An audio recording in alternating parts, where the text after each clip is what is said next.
Всички римски императори преследвали, мъчили и убивали християните до прекратяването на гонението през 313 година.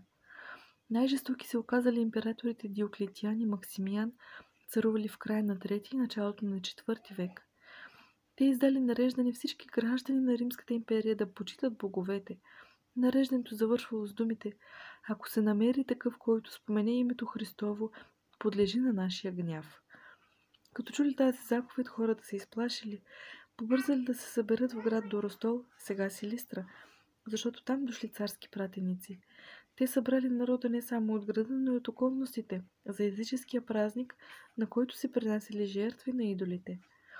Един езичник казал на управителя на града, че 3 мъже, Максим, Дада и Квинтилиан, не се подчинили на царската заповед и казали, че почитат единния истински Бог, който е на небесата. Веднага пратили да ги издирят и доведат.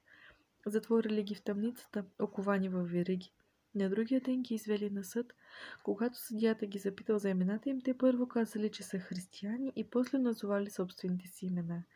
Съдията се разгневил и им казал: вашият живот е във вашите ръце.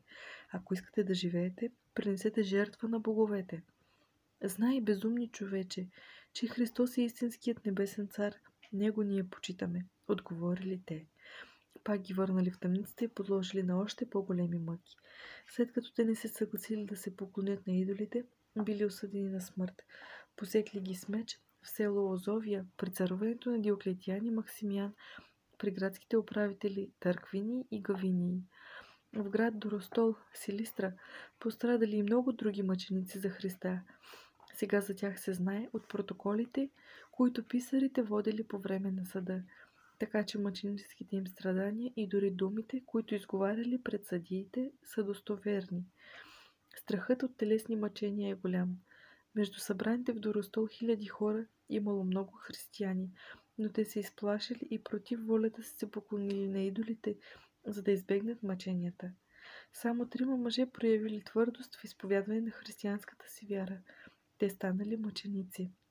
Затова в храма с особено благоговение християните се молят на светите мъченици да ги укрепяват във вярата при изпитания. Много мило е, когато деца им палят свещички. Мъчениците от небесата ги благославят и те се утвърждават в хубавата света православна християнска вяра.